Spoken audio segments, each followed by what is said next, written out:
Hey everyone, welcome back to The Current. Glad you're with us. This is Real Talk on Real Topics. My name is Bo. I'm with Prudence and Curtis. We're all on staff here at Rhythm. The pastoral team is all together today. We're going to be wrapping up our relationship series, and we're going to be doing so by talking about sex, which is exciting. Good topic, and one that we definitely we'll have fun talking about. I'm already losing it. I apologize. I'm just going to be the token teenage boy here laughing about sex already.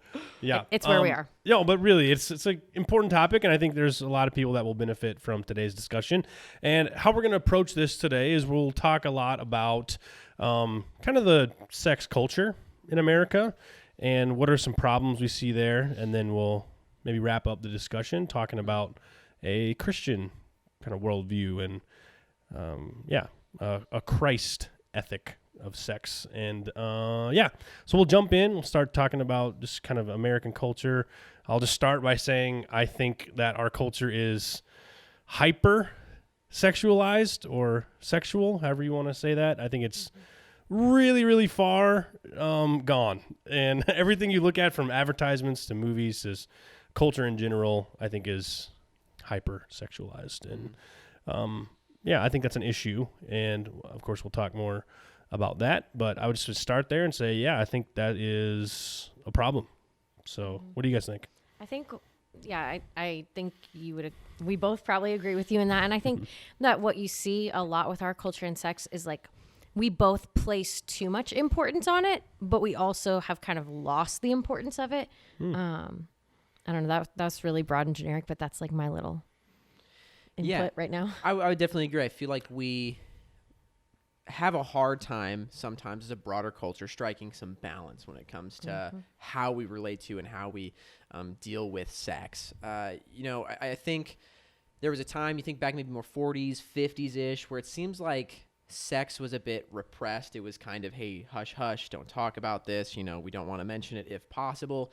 And I think we see culture begin to take a swing, through kind of the 70s, the Woodstock kind of era, this sexual liberation where they say, hey, sex maybe isn't something bad, shameful that needs to be hidden, which I agree with. I think as a culture, though, we can overcorrect a bit much to where, it's we can become sex crazed, sex obsessed. We're not thinking about what's, the reasoning behind sex. What are we doing with our bodies? What does it matter? We can kind of just go to licentiousness, like, whatever, sex is good. And I just think we need to find a way as a society to strike a better balance and say, yep, sex is good. We shouldn't be shamefully hiding it.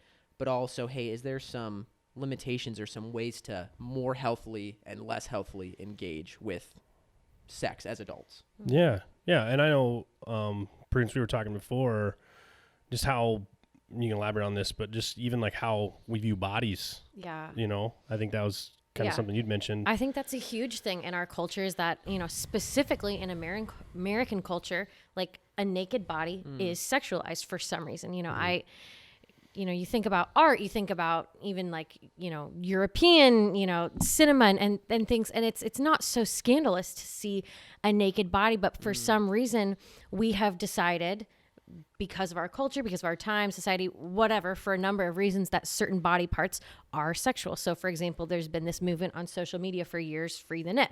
You know, it's people who are posting artwork, people, who are doing very beautiful artistic photography, and it's not sexualized, but because, there's a nipple in the picture, it gets censored. And I think that is just one, great example of how we've over-sexualized bodies, because like, a body can truly just be a body. And I think we sometimes forget that these are the things that help us move through life, and so we need to respect and honor them. And we can find beauty in each other's bodies without making it sexual. I mean, my gosh, think about the Olympics, right? Like think about like when you are watching like Michael Phelps swim, like his body is incredible, but we're not sexualizing it, right? It's about the athleticism and the strength and what he's accomplishing. And so I think we've really lost the ability to honor and admire each other's bodies, because I do think that's still like an important, and it's it's lovely to be able to notice the beauty of God's creation, but can we do it without objectifying and making it perverted and sexual? Exactly.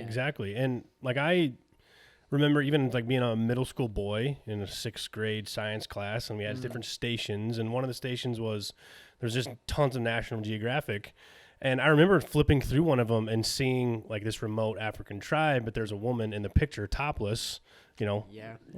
and I immediately, like, why did I automatically go to this point of like, oh my gosh, like I should not be seeing this, like, because I was just even raised to think that, like, anytime I see a breast or, it's like, it's sexual and it's wrong. I shouldn't be looking at this. And like, when it's for them, it's a body, and it's, there's a purpose for that. There's, there's a reason it's there. It's not just for, this sick kind of twisted, perverted sexuality. And, and I, again, it's just a product of, I think I was just a product of the culture I'm raised in, and I think of even past cultures, like look at some of the art we see, like think about all just the statues and the busts and all these things in antiquity that tend to be naked male bodies or naked female bodies. And I don't think it was done in such a way as to say like, oh yeah, this is a sexualization of this, like let me, lust after these images, but rather to, like you said, notice, man, the beauty of the human form and figure and what it's kind of doing in art. And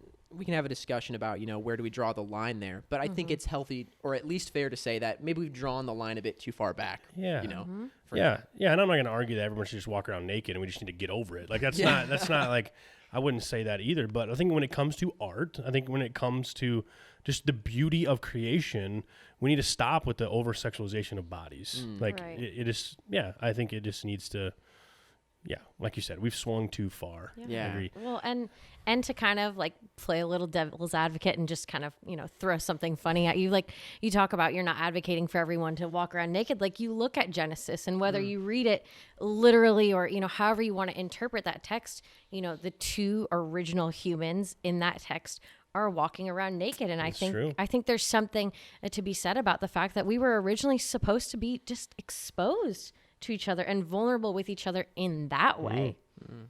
So anyway, just food for thought. Yeah. I think it'd be a long ways to that point, because I think about like kids. And like obviously I don't know. Like I'm not saying it will never happen. Like I mean, you may be right. But I think about my kids like seeing, I'm just like the dad in me. I'm just like, wait, I don't know if I want to but I get what you're saying. I'm just saying, not in Iowa climate. Yeah, it's January in North Iowa. But it is an interesting thought. Like Jesus comes back, the earth is like restored and perfect. Are we going to be naked? No, that's very, very, very good point. A fair question. Yeah, good point. Yep. That's all really good. And you kind of want to shift, not to, like a Christ-centered view on this yet, but I also want to talk about how selfish sexuality has become in the United States. Any specific examples you guys want to share about that, or like kind of what, I think about, just for me personally, when I think about just the selfishness of sexuality, I think of like the porn industry and how literally there are men and women who are essentially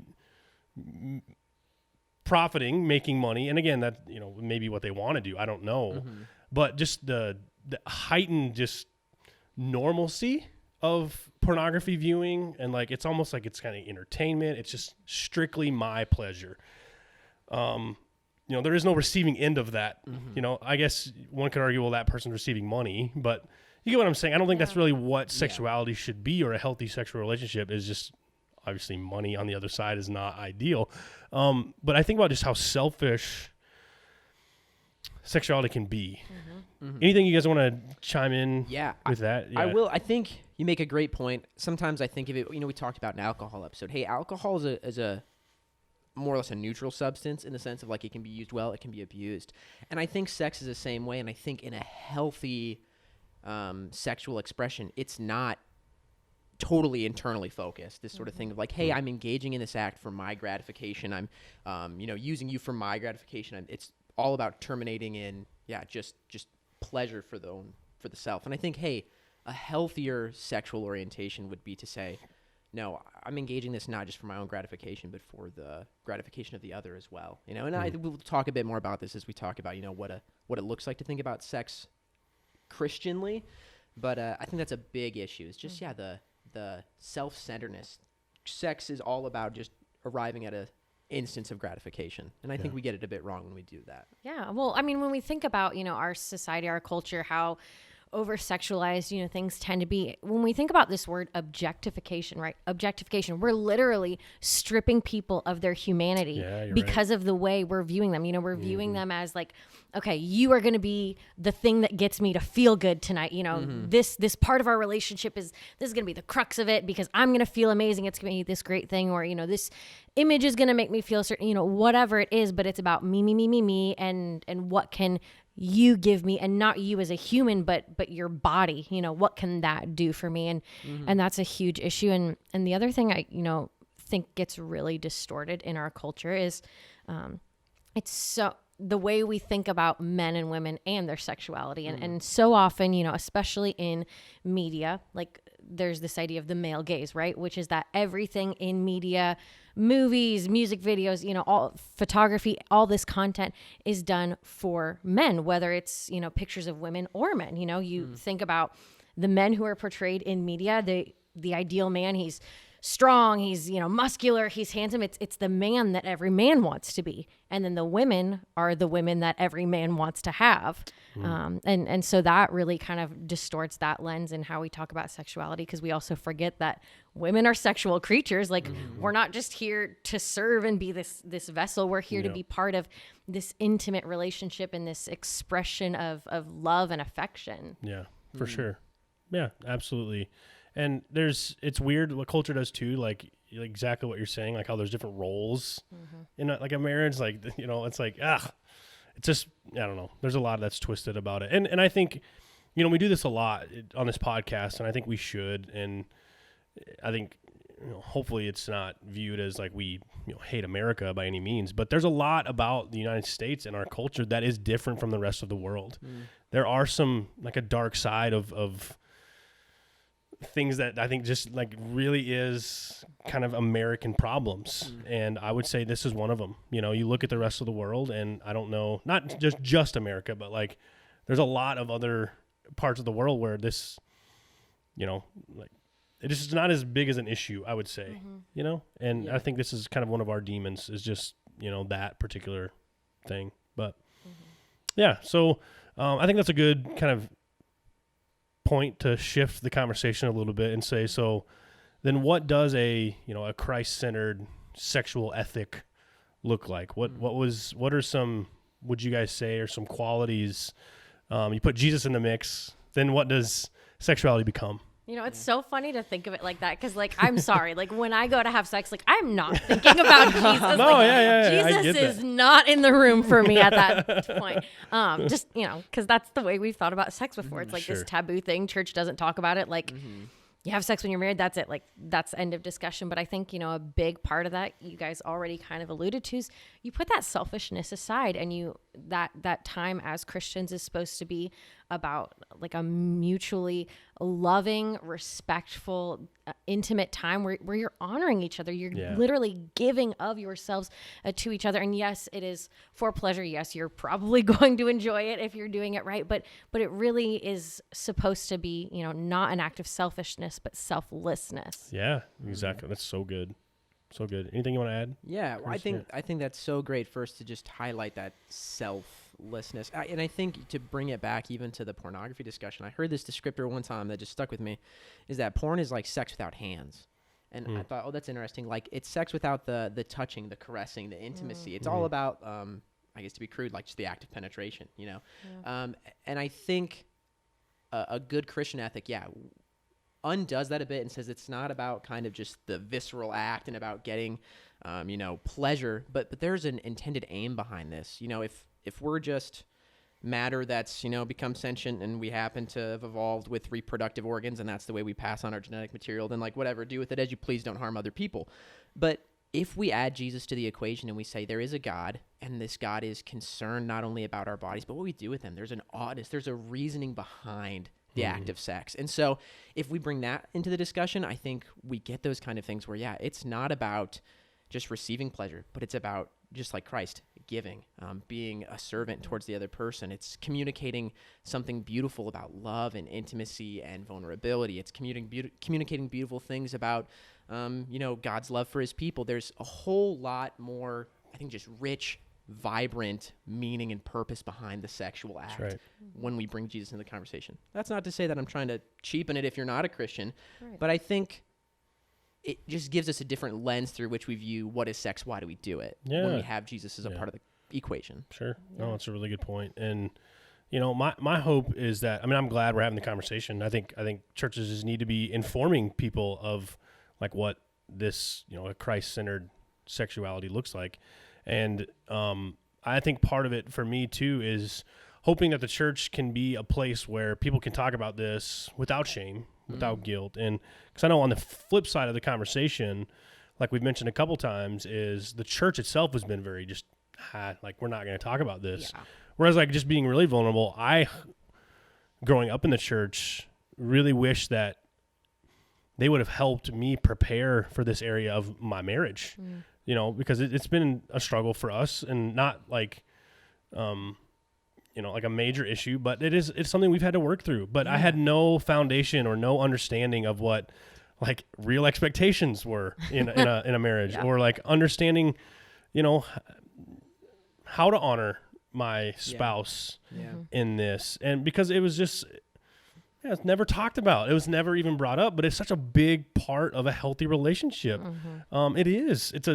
God created it. It's beautiful. It's great. It can be enjoyed in the proper context. And, you know, instead I was just, you know, raised with this understanding of like, you know, sex is like a fireplace, you know, like, if it stays in the fireplace, it doesn't burn the whole house down. But if fire goes outside the fireplace, boom, your whole world's crashing down. You know, like that's how I was raised. Like, Start all you the know, just cringy metaphors. You know? Yeah. There's so many. And here, I really do think the church gets it a bit wrong here when we want to say, yes, as Christians, sex has meaning. What we do with our bodies matter. It has intentionality. And unfortunately, instead of communicating those in healthy ways, I think the message the church has projected to those who are listening is sex bad unless married, done. Like that's just kind of the start and the end of the sex conversation.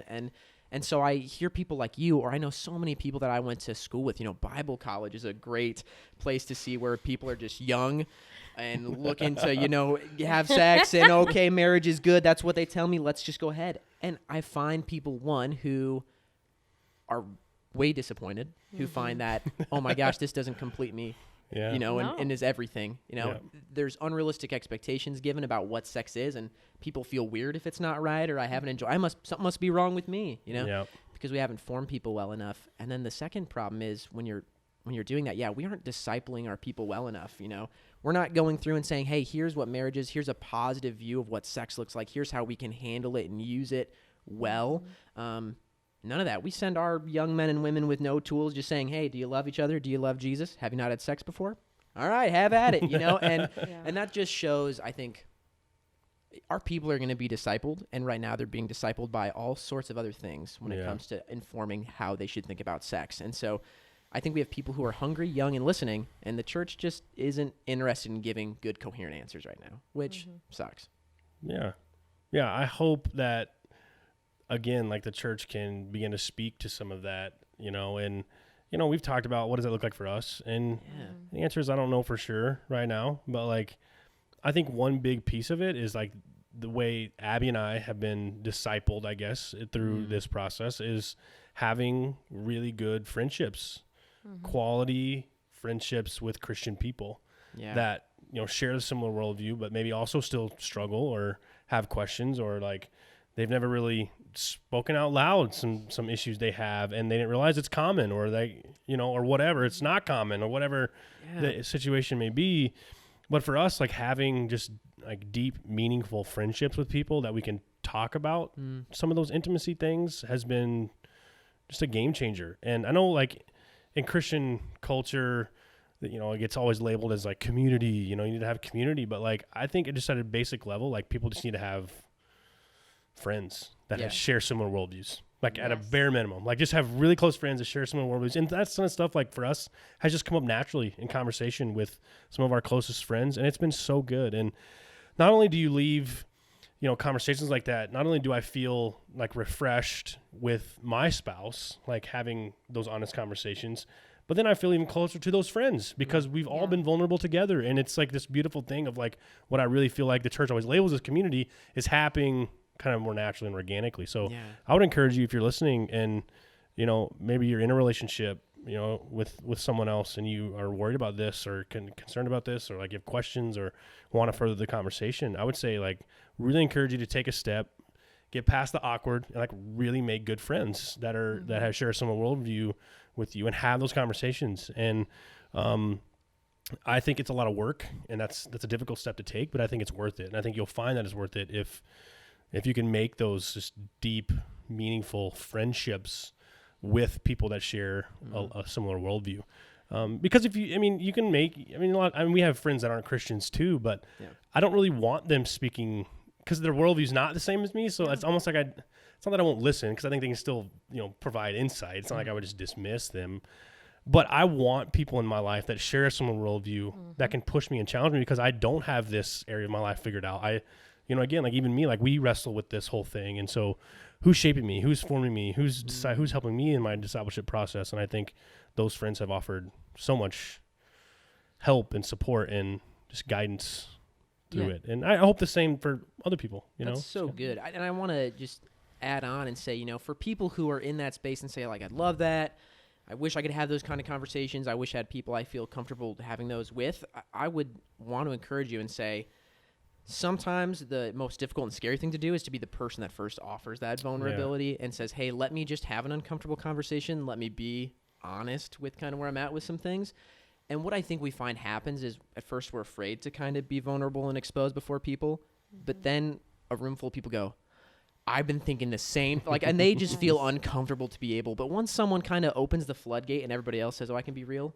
A lot of times, it's intimacy and vulnerability that breeds more intimacy and vulnerability. So if you're in a weird place, obviously don't walk up to a stranger and be like, let me talk to you about my sex life, Do it in the context of making some relationships. But then, maybe being honest, being vulnerable about some of the things you're struggling with. And I think you'll be surprised that oftentimes you're met with that same sort of openness that you're craving too. So maybe just being the first to step out and do the difficult work of, being intimate, being vulnerable. Yeah. So good. Anything else to add? I know there's a lot on this topic. We've just kind of grazed the surface. There's so many other areas we can go.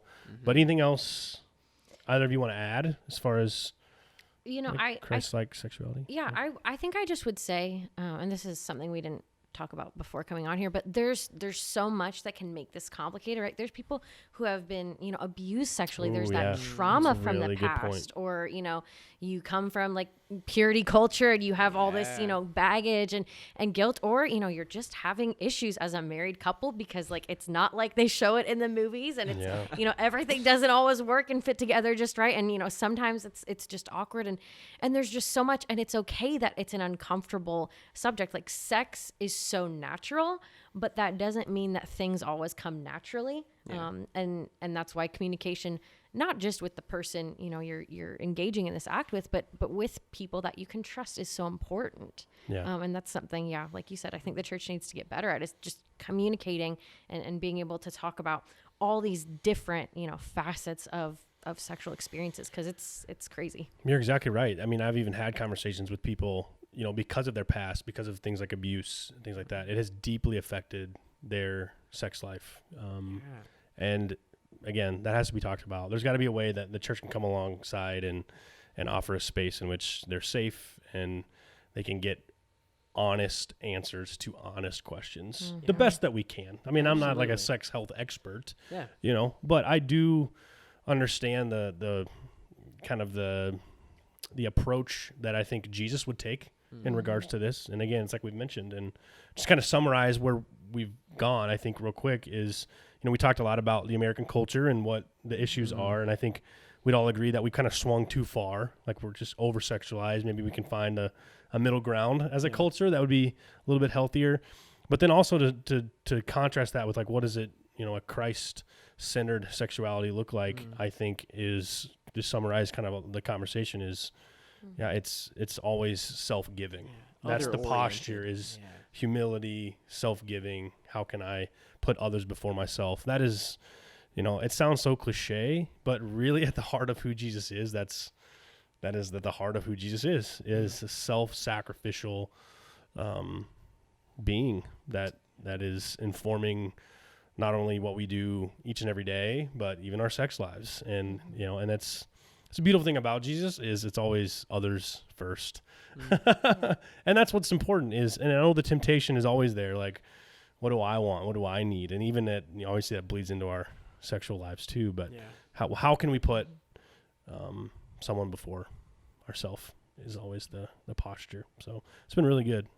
Yeah. You guys offered us great insight. Thankful for you both. Cool. All right. Well, it's been another episode of The Current.